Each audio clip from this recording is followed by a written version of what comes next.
شفيع يا حبيبي يا شفيع يا شفيع. Kitab Dakwaiqul Akbar bab 6 tentang jawaban ruh ketika sakaratul maut. Telah sampai di dalam sebuah khobar, sesungguhnya malaikat maut ketika dia akan mencabut ruh orang mukmin, maka ruh itu berkata, "Aku tidak akan taat kepadamu selama kamu belum diperintah untuk mencabut ruhku." Malaikat maut pun menjawab, "Aku telah diperintah untuk melakukan itu." Lalu ruh itu meminta pertanda dan bukti darinya. Ruh itu berkata, "Sesungguhnya Tuhanku telah menciptakanku dan memasukkanku ke dalam jasadku, dan bukan kamu yang melakukan itu. Lalu sekarang kamu ingin mengambilku?"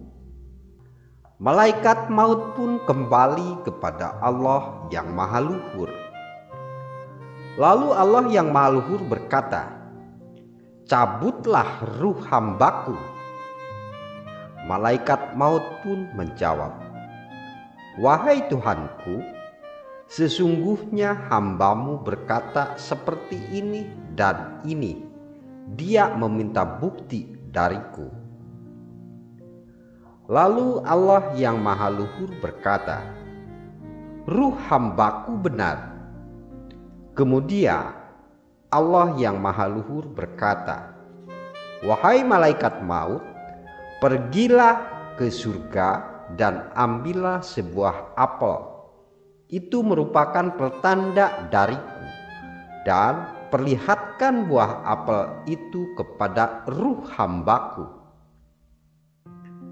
Malaikat maut pun pergi ke surga dan mengambil buah apel, dan di atas buah apel itu tertuliskan Bismillahirrahmanirrahim, dengan menyebut nama Allah yang Maha Pengasih lagi Maha Penyayang. Lalu ketika ruh hamba tersebut melihat buah apel itu, maka dia keluar dengan giat dan nyaman dan bersih, tidak ada perasaan berat sedikit pun. Kitab Dakwaiqul Akbar bab 7. Jawaban anggota tubuh ketika sakaratul maut. Di dalam khobar dijelaskan, ketika Allah yang Maha Luhur menghendaki untuk mencabut ruh seorang hamba mukmin, maka datanglah malaikat maut dari arah mulutnya untuk mencabut ruh darinya. Lalu keluarlah zikir yang biasa diucapkan ketika hidupnya dari mulutnya, lalu mengatakan, "Tiada jalan bagimu dari arah ini." Telah lama sekali lisan hamba ini digunakan untuk berzikir kepada Tuhannya. Malaikat maut pun kembali kepada Allah yang Maha Luhur lalu mengatakan, "Wahai Tuhanku, hambamu mengatakan ini dan ini." Lalu Allah yang Maha Luhur menjawab, "Cabutlah dari arah lainnya." Malaikat maut pun datang dari arah tangan. Maka keluarlah sedekah yang biasa dilakukan ketika hidupnya, lalu mengatakan, "Tiada jalan bagimu pada tangan ini. Sesungguhnya hamba ini menggunakanku untuk banyak bersedekah, mengusap kepala anak yatim karena sayang, menulis dengan pena, dan menebas leher orang-orang kafir dengan pedang." Kemudian malaikat maut datang dari arah kaki. Lalu kaki itu mengatakan, "Tiada jalan bagimu dari arahku. Sesungguhnya hamba ini menggunakanku untuk berjalan menuju sholat jamaah, menjenguk orang sakit, majelis ilmu, dan belajar." Malaikat maut pun datang ke arah telinga. "Tiada jalan bagimu dari arahku. Sesungguhnya hamba ini menggunakanku untuk mendengar Al-Quran, azan, dan zikir." Malaikat maut pun datang ke arah dua mata. Lalu kedua mata itu mengatakan, "Tiada jalan bagimu dari arah kami. Sesungguhnya hamba ini menggunakan kami untuk melihat mushaf Al-Quran, wajah ulama, wajah kedua orang tua, dan wajah orang-orang soleh." Malaikat pun sowan kepada Allah yang Maha Luhur lalu berkata, "Wahai Tuhanku, sesungguhnya hambamu mengatakan ini dan ini."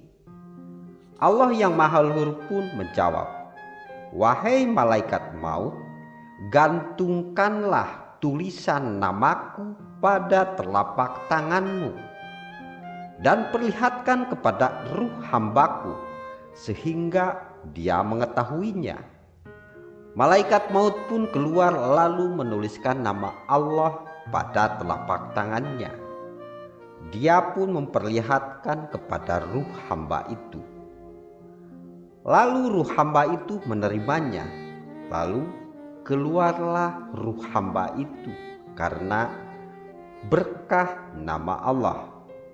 Maka hilanglah darinya pahitnya waktu naza atau waktu terlepas ruh dari tubuh. Sesuai dengan firman Allah yang Maha Luhur, yang artinya, "Maka apakah orang-orang yang dibukakan Allah hatinya untuk menerima agama Islam, lalu ia mendapat cahaya dari Tuhannya, sama dengan orang yang membatu hatinya?" Di dalam surat Az-Zumar ayat 22. Tidakkah akan hilang dari orang-orang mukmin siksa dan kesulitan-kesulitan di hari kiamat jika memang hatinya terukir nama Allah Subhanahu wa Ta'ala? Tentu saja akan hilang.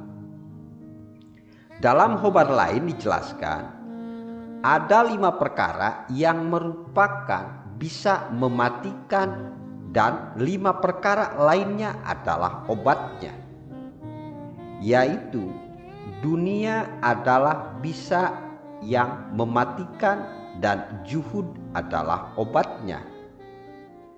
Harta adalah bisa mematikan dan zakat adalah obatnya. Perkataan adalah obat yang mematikan dan zikir kepada Allah adalah obatnya.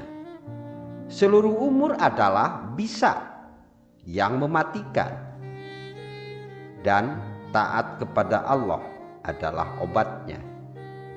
Dan semua bulan adalah bisa yang mematikan dan obatnya adalah bulan Ramadan.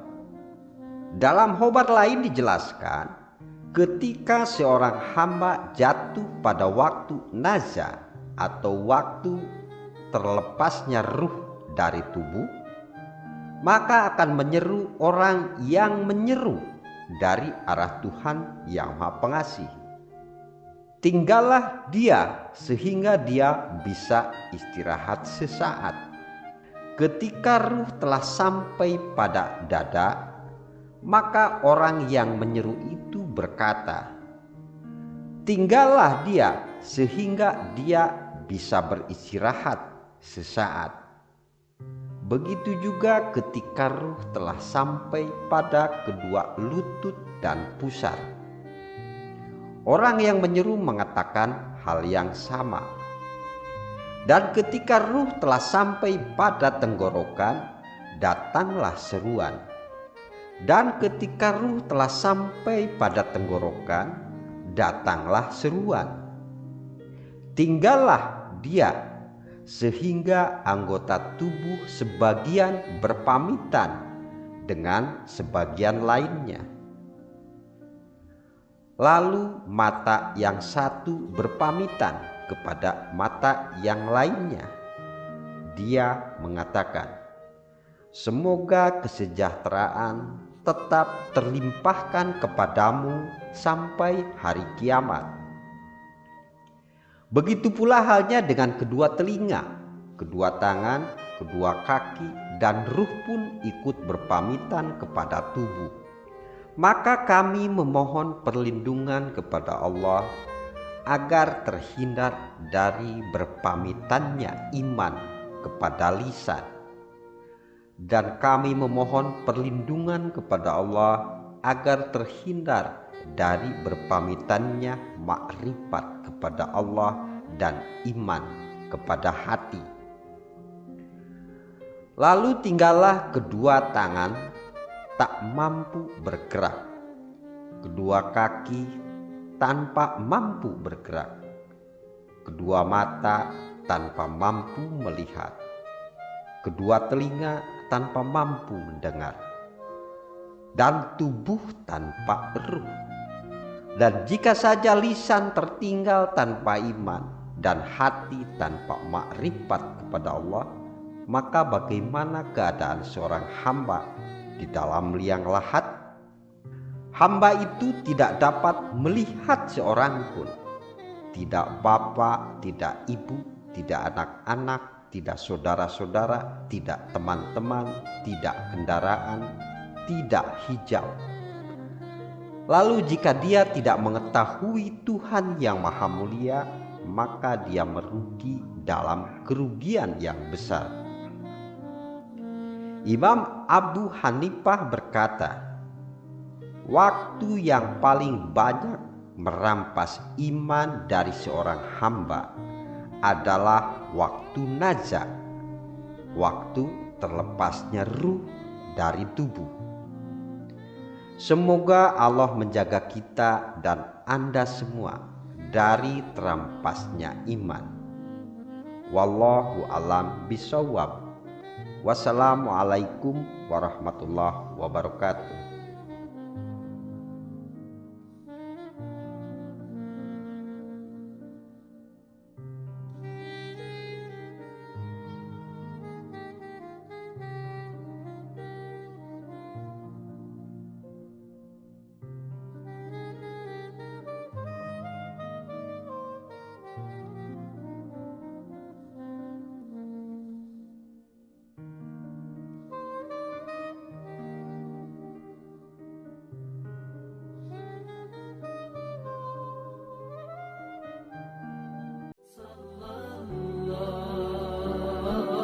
عليك يا حبيب الله